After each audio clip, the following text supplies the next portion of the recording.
क्या आप सोच सकते हैं कि दुनिया का एक ऐतिहासिक गुरुद्वारा कभी एक वैश्या का कोठा रह चुका हो? सुनने में ये नामुमकिन और अजीब लगता है, लेकिन पंजाब के होशियारपुर शहर की इन तंग गलियों में एक ऐसा गुरुद्वारा साहिब है जो कभी वैश्या के नाच गाने का अड्डा हुआ करता था। एक ऐसा स्थान जहां खुद गुरु गोबिंद सिंह जी अपना रूप बदल कर आए, एक रात रुके और ऐसा चमत्कार कर दिया जिसने पूरी दुनिया को ही हिलाकर रख दिया। आज हम आपको उसी स्थान पर लेकर जाएंगे और डिटेल में बताएंगे कि आखिर क्यों गुरुजी उस वैश्या के कोठे पर एक रात रुके। उस रात ऐसा क्या हुआ कि एक बदनाम कोठा हमेशा हमेशा के लिए पवित्र गुरुद्वारा साहिब में बदल गया। सो वीडियो को आप पूरा देखें। पसंद आने पर चैनल को सब्सक्राइब और बेल आइकन पर भी क्लिक करें।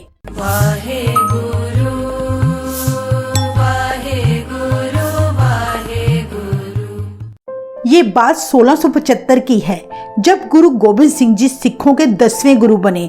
तब देश विदेश से हजारों संगतें गुरु जी के दर्शन करने हर रोज आनंदपुर साहिब आया करती।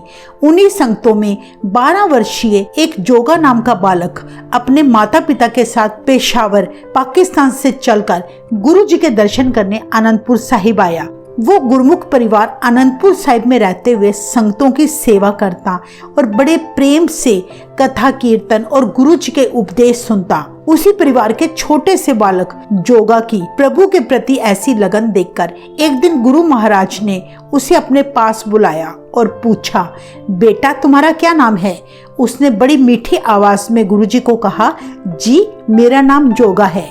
गुरु जी बोले, तुम किसके जोगे हो, यानी तुम किसके योग्य हो? बालक ने जवाब दिया, जी मैं आपके जोगा हूँ। ये सुनकर गुरुजी मुस्कुरा दिए, बोले, यदि तुम हमारे जोगे हो तो फिर हम तुम्हारे जोगे हुए। इतिहास में दर्ज है कि उस बालक को गुरु के प्यार ने ऐसा खींचा कि उसने अपने माँ बाप के साथ पेशावर जाने को भी मना कर दिया। जोगे के माता पिता गुरु जी की इजाजत लेकर उसे गुरु जी के पास छोड़कर वापस पेशावर चले गए। गुरु जी ने उस बालक को अपने पास रखा और 1699 की वैसाखी वाले दिन जोगा को अमृत पान करा के नाम दिया भाई जोगा सिंह। भाई जोगा सिंह आनंदपुर साहिब रहते हुए गुरु गोबिंद सिंह जी की बड़ी प्रेम से सेवा करने में लग गए। अमृत वेले उठते, रोज स्नान करते, पाठ करते, फिर लंगर की सेवा में लग जाते। बाकी दिन में जितना समय मिलता गुरु जी के घोड़ों की सेवा में बिता दिया करते। इस तरह भाई जोगा ने अपना जीवन बड़ा पवित्र बना लिया। गुरुजी भाई जोगा सिंह को अपना पुत्र समझकर सदा अपने पास रखते और बड़ा प्रेम करते। इस तरह काफी समय बीत चुका था। अब भाई जोगा जवान हो चुका था। एक दिन उसके माता पिता पेशावर से गुरु साहिब जी के पास आनंदपुर साहिब आए।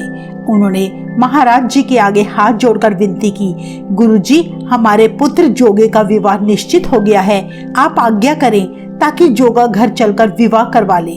गुरुजी ने भाई जोगे को बुलाया और उसे सारी बात बताई। इतना सुनकर भाई जोगा गुरुजी के सामने हाथ जोड़कर खड़ा हो गया और बोला, गुरुजी मैं विवाह नहीं करना चाहता, मुझे आपके चरणों जैसा सुख कहीं और नहीं मिलना।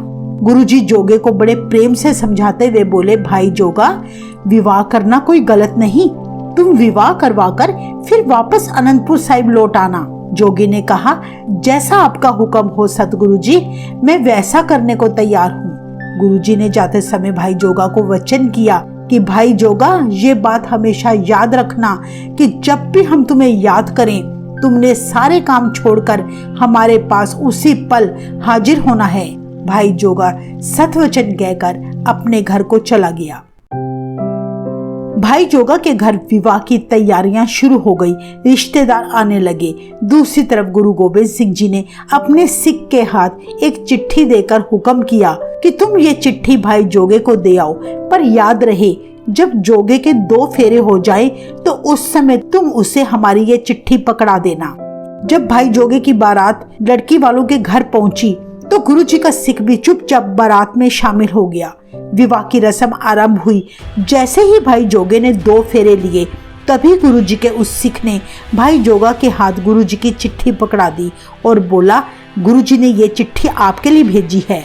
भाई जोगे ने महाराज जी की चिट्ठी को माथे से लगाया, नमस्कार करके फिर खोला, जिसमें गुरुजी ने लिखा था, भाई जोगा जब तुम हमारी चिट्ठी पढ़ोगे उस वक्त बेशक दिन हो या रात, सारे कामों को बीच में छोड़कर शीघ्र हमारे पास अनंतपुर साहिब आ पहुंचो।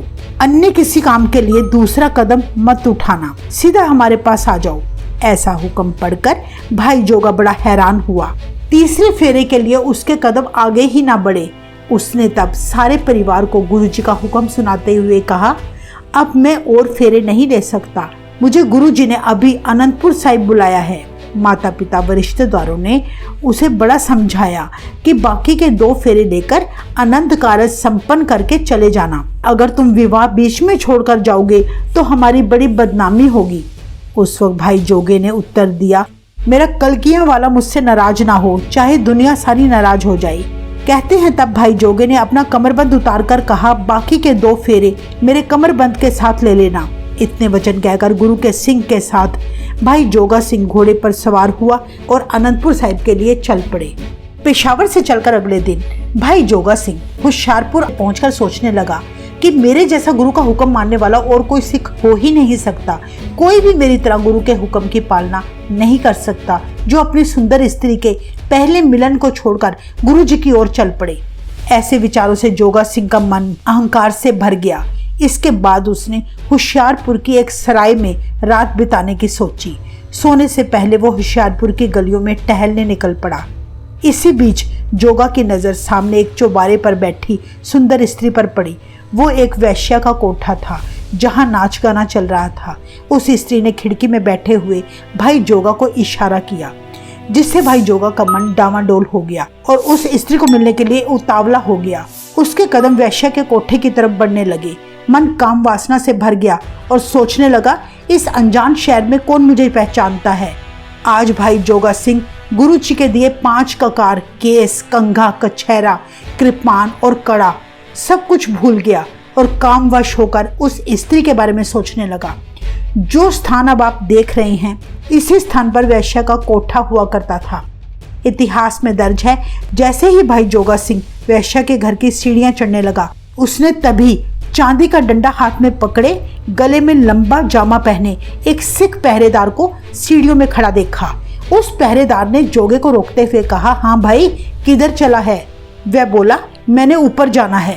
पहरेदार बोला, मैं राजा का सिपाही हूँ, मेरा राजा ऊपर गया हुआ है, जब वो वापस आएगा तब तुम जाना। ऐसी बात सुनकर भाई जोगा वापस चला गया। आधी रात होते ही एक बार फिर से वो वैश्या के द्वार पहुंचा। उसने देखा अभी भी वो पहरेदार वहीं खड़ा था। उसे देखकर फिर वो वापस चला गया। इस तरह सारी रात काम वासना के अधीन होकर उस वैश्या के घर के चक्कर लगाता रहा, पर वो पहरेदार सारी रात उसके द्वार पर पहरा देता रहा, जिसके कारण भाई जोगा सिंह उसके कोठे तक ना पहुंच सका। सारी रात चक्रों में ही बिता डाली। अमृत वेला होने पर आखिरी बार फिर से भाई जोगा देखने आया, इस उम्मीद में कि शायद पहरेदार जा चुका होगा, पर वहां पहुंचकर उसे देखा कि पहरेदार अभी भी वहीं मौजूद था। उसको नजरअंदाज करते हुए जैसे ही भाई जोगा सिंह वैश्य के घर की सीढ़ियां चढ़ने लगा, तभी पहरेदार ने अपने डंडे से भाई जोगा सिंह को रोकते हुए कहा, हे भाई, तेरी वेशभूषा को देखकर लगता है तू अनंतपुर वासी गुरु गोविंद सिंह जी का सिख है। आज तुम्हारी बुद्धि क्यों भ्रष्ट हो गई? तुम ये नरक की सीढ़ी चढ़ने की बार बार क्यों कोशिश करते हो? पहरेदार ने तब उसका नाम लेते हुए कहा, भाई जोगा सिंह, अमृत वेला हो चुका है, अपने मन और तन को शांत करके अपने मालिक से जुड़ो, उसका नाम याद करो। उस पहरेदार के मुख से ऐसे वचन सुनकर तब भाई जोगा सिंह बड़ा हैरान हुआ कि उसे उसका नाम कैसे पता चला। कहते हैं भाई जोगा सिंह ने अपने मन में पैदा हुई काम वासनाओं को शांत किया और शर्मिंदगी महसूस करता हुआ वहां से चला गया। रास्ते में यही सोचता हुआ आगे बढ़ता गया कि शुक्र है मैं बच गया, नहीं तो गुरुजी को कैसे अपना मुख दिखाता। कहते हैं तब भाई जोगा ने वापस अपनी सराय में आकर स्नान किया, नित्य-नेम करके फिर अनंतपुर साहिब को चल पड़ा। जब वह अनंतपुर साहिब पहुंचा, उस समय दीवान सजा था। भाई जोगा संगत में सबसे पीछे जा बैठा। उसने गुरु जी की नजर से बचने के लिए पीछे बैठना ही सही समझा। जब कीर्तन की समाप्ति हुई तो गुरुजी ने भाई जोगे को अपने पास बुलाया और पूछा, क्या बात है जोगिया, आज तू पीछे क्यों बैठा है? कहते हैं तब गुरुजी ने संगत में फरमाया, भाई जोगा सिंह अपना विवाह बीच में ही छोड़कर यहाँ आ गया है। देखो इसने कितना सिदक और संतोष कमाया है। 2 फेरे लिए थे, 2 रहते थे। हमारी चिट्ठी पढ़कर बीच में ही इसने फेरे छोड़ दिए और हमारे पास आ पहुंचा। जब भाई जोगा सिंह गुरुजी के बुलाने पर उनके पास आया तो गुरुजी को बोला, क्या कारण है महाराज, आपकी आंखें आज बड़ी लाल है, क्या ठीक से आप रात सोए नहीं? गुरुजी बोले, तुमने सारी रात मुझसे वैश्य के घर की पहरेदारी करवाई और अब पूछते हो सोए नहीं। हमें तुम्हारी रक्षा के लिए वैश्य के द्वार के आगे सारी रात पहरेदार का रूप धारण करके पहरा देना पड़ा ताकि तुम्हें कुकर्म से बचा सके। याद कर जोगिया, बचपन में हमने तुमसे वचन किया था कि अगर तू गुरु जोगा तो फिर गुरु तेरे जोगा। तुमने हमारी इतने सालों से तन मन से सेवा की, तो आज अपने उस सिख को कैसे हम नरकों में जाने देते? जोगा सिंह ये सारी बात गुरुजी के मुख से सुनकर रो पड़ा और गुरुजी के चरणों पर गिरकर बोला, हे महाराज, आप धन्य हैं जो आपने मुझे नरकों में गिरने से बचा लिया। आपने मुझे बचाने के लिए अपनी मान इज्जत की भी परवाह न की। आप मुझे बख्श दें। असल में मेरे मन में आपकी चिट्ठी पढ़ने के बाद हंकार हो गया कि गुरु के हुक्म की पालना करने वाला मुझ जैसा कोई सिख और हो ही नहीं सकता। ये स्थान जो आप देख रहे हैं, इसी के द्वार पर खड़े होकर गुरु गोबिंद सिंह जी पहरेदार का रूप बनाकर सारी रात पहरा देते रहे थे। उस वैश्य के कोठे के स्थान पर गुरु गोबिंद सिंह जी की चरण छू पड़ने के कारण अब यहाँ एक पवित्र गुरुद्वारा साहिब बना हुआ है, जिसे गुरुद्वारा भाई जोगा सिंह के नाम से जाना जाता है, जो पंजाब के होशियारपुर शहर में मोहल्ला शेखा में मौजूद है। अगर आप इस स्थान को ध्यान से देखें तो 300 साल पहले की बीती घटना आंखों के सामने आ जाती है। इन्हीं तंग गलियों से कभी भाई जोगा सिंह आया होगा। इस मेन गेट के बाहर गुरु गोबिंद सिंह जी ने सारी रात कभी पहरा दिया होगा। ये ऊपर की तरफ जाने वाली सीढ़ियों से भाई जोगे ने कई बार अंदर जाने की कोशिश की होगी। इस खिड़की पर बैठी वैश्या ने भाई जोगे को इशारा किया होगा। अगर हम गौर करें, इस गुरुद्वारा साहिब का डिजाइन दूसरे गुरुद्वारा साहिब से बिल्कुल अलग तरह का है, जो काफी छोटे एरिया में बना है। छोटा सा मेन गेट, छोटी छोटी सीढ़ियां और तंग गली में बना ये गुरुद्वारा साहिब दर्शाता है कि कई साल पहले इसी स्थान पर उस वैश्य को कोठा हुआ करता था। गुरुजी ने अपने पावन पवित्र चरण डालकर इस स्थान को, जिसे समाज में सबसे निचले दर्जे की जगह मानी जाती है, पवित्र कर दिया और भाई जोगा सिंह का नाम रहती दुनिया तक अमर कर दिया। चलिए दर्शन करें इस गुरु घर के।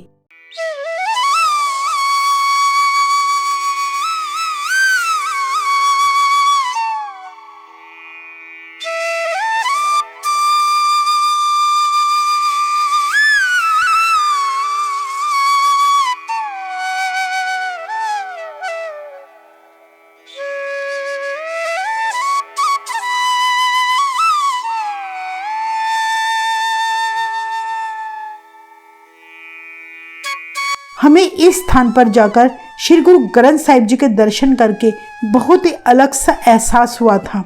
जिस स्थान को समाज घृणा की दृष्टि से देखता है, उस वैश्य के कोठे का गुरु जी की चरण छू से उद्धार हो गया। आज ढेरों संगतें यहाँ आकर गुरु जी के स्थान पर नतमस्तक होकर अपने भीतर पॉजिटिव वाइब्स महसूस करती हैं। अगर गुरु महाराज कृपा करें तो आप सब गुरु जी के इस पवित्र स्थान पर जीवन में एक बार जरूर आएं और गुरु जी की असीम कृपा का पात्र बने। तो ये था गुरु गोबिंद सिंह महाराज जी का पवित्र स्थान। हमने आज तक जितने भी गुरुद्वारा साहिब के दर्शन आपको करवाए हैं, उनमें से इस गुरुद्वारा साहिब का एक्सपीरियंस सबसे विचित्र लगा। ये केवल कहने की बात नहीं, बल्कि जब आप खुद इस गुरुद्वारा साहिब में प्रवेश करेंगे तो आप भी कुछ अलग सा महसूस करेंगे। अगर आप इस गुरुद्वारा साहिब के दर्शन करना चाहते हैं तो हमने डिस्क्रिप्शन बॉक्स में यहाँ का full address with map location डाल दिया है, और कमेंट सेक्शन में आप हमें जरूर बताएं कि आप नेक्स्ट वीडियो में किस गुरुद्वारा साहिब के बारे में जानना चाहते हैं। वाहिगुरु जी का खालसा, वाहिगुरु जी की फतेह।